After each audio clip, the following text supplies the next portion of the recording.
Presents and welcome back.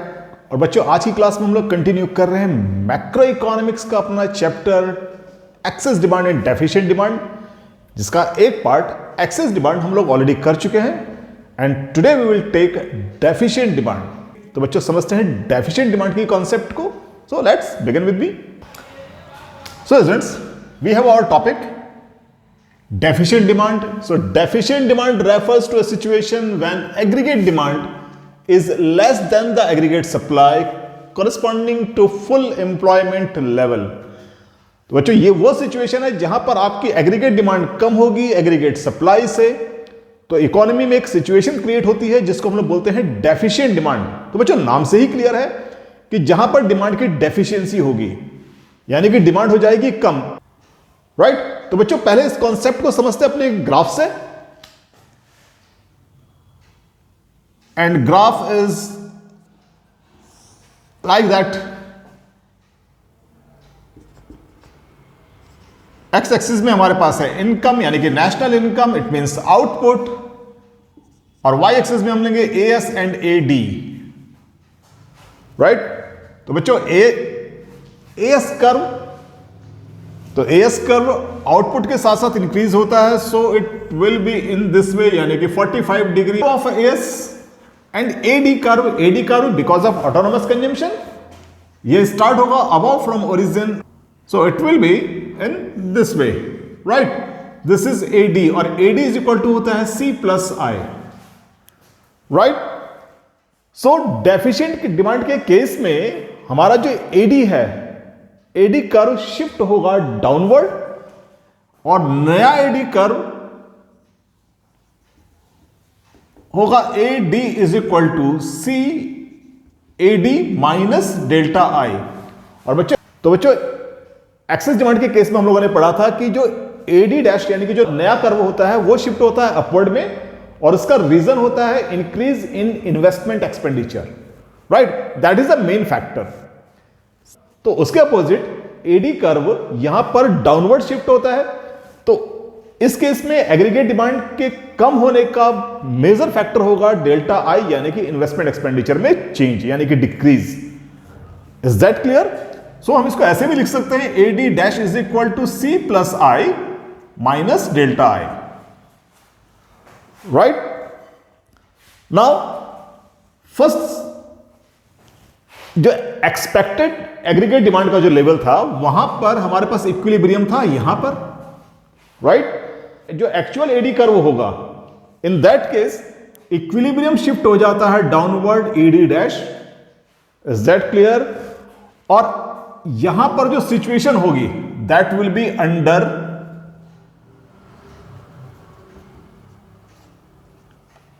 Employment. Is that clear? यानी कि deficient demand की situation किसी भी इकोनॉमी में अंडर एम्प्लॉयमेंट की सिचुएशन भी क्रिएट करती है, right. So we can say it creates under employment situation, right. और ये जो अंडर एम्प्लॉयमेंट होता है इट इज इनवॉलेंटरी। और बच्चों इनवॉलेंटरी अनएम्प्लॉयमेंट कहा जाता है ऐसी सिचुएशन जहां पर the person who willings to work doesn't get work, या फिर उनको जो काम मिलेगा वो मिलेगा less than market wage rate. Is that clear? तो बच्चों डेफिशिएंट डिमांड इकोनॉमी में एक प्रॉब्लम क्रिएट करता है जिसको हम लोग बोलते हैं deflationary gap.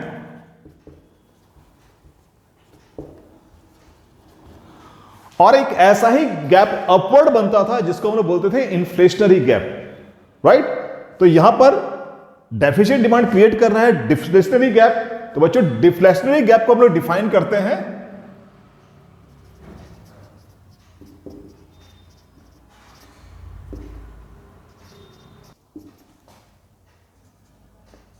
Deflationary gap is a gap by which actual aggregate demand falls short of expected aggregate demand which is required to establish full employment equilibrium।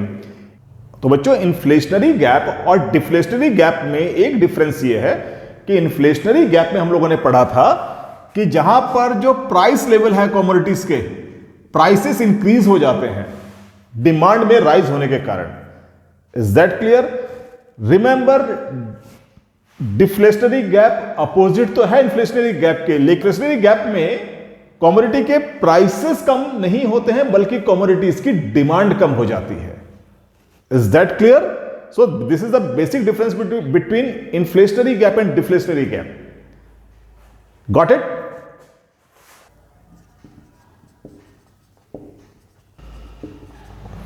Right. So in this case, demand of goods falls, not the general price. Is that clear? और बच्चों, किसी भी economy में excess demand की situation से ज्यादा dangerous होता है deficient of demand, right?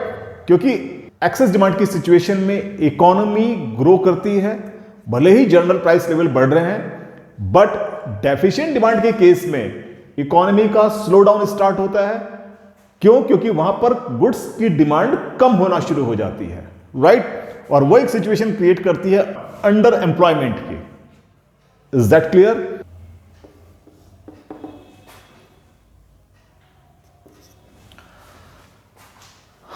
So students, second topic we have reasons for deficit demand.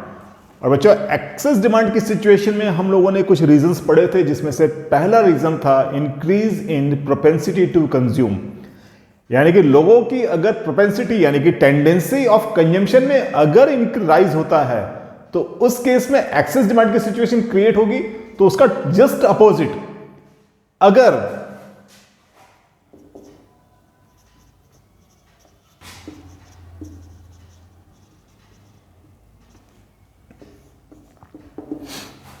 तो अगर प्रोपेंसिटी टू कंज्यूम में डिक्रीज होता है, यानी कि लोगों की टेंडेंसी ऑफ कंजम्पशन एक्सपेंडिचर अगर कम होगी, तो उस केस में इकोनॉमी में डिमांड भी कम हो जाएगी, और अगर डिमांड कम होगी, इन दैट केस डेफिशिएंट डिमांड की सिचुएशन क्रिएट होगी। Is that clear?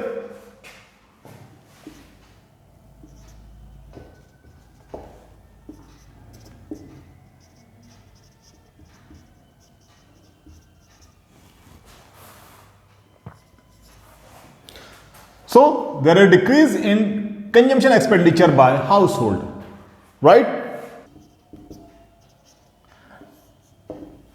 Increase in taxes, और टैक्सेस का इंपैक्ट हम लोग ऑलरेडी पढ़ चुके हैं कि टैक्सेस का डायरेक्टली इंपैक्ट पड़ता है डिस्पोजेबल इनकम में। इट मींस अगर लोग ज्यादा टैक्स पे करेंगे तो उस केस में उनकी डिस्पोजेबल इनकम कम हो जाएगी, और अगर डिस्पोजेबल इनकम कम हो गई तो उसका डायरेक्ट इंपैक्ट पड़ता है कंजम्पशन एक्सपेंडिचर में, राइट?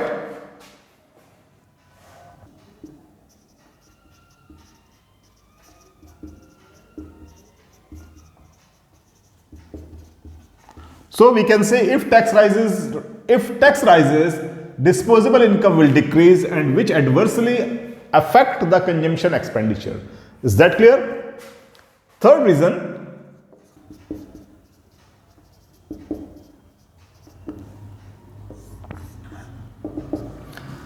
बच्चों, थर्ड रीजन है decrease in government expenditure. Government बहुत सारा खर्चा करती है इंफ्रास्ट्रक्चर पर या फिर पब्लिक सर्विसेज पर। तो अगर गवर्नमेंट अपने इंफ्रास्ट्रक्चर पर होने वाले खर्च को अगर कम कर दे या अपने एडमिनिस्ट्रेटिव एक्सपेंसेस को कम कर दे, तब भी इकोनॉमी में डेफिशिएंट डिमांड की सिचुएशन क्रिएट हो सकती है। It means so if there is a fall in government expenses on infrastructure and public services. So now students, we have fourth reason.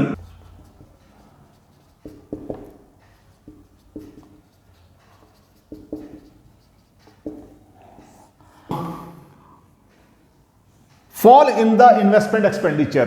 अब बच्चों, इन्वेस्टमेंट एक्सपेंडिचर हमें पता है कि वो एक्सपेंसेस जो कि प्रोड्यूसर्स इनकर्ड करते हैं on their assets and inventories.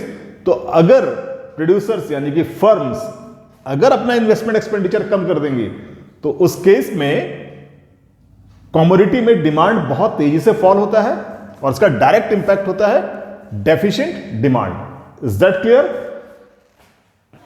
And next reason is rise in import.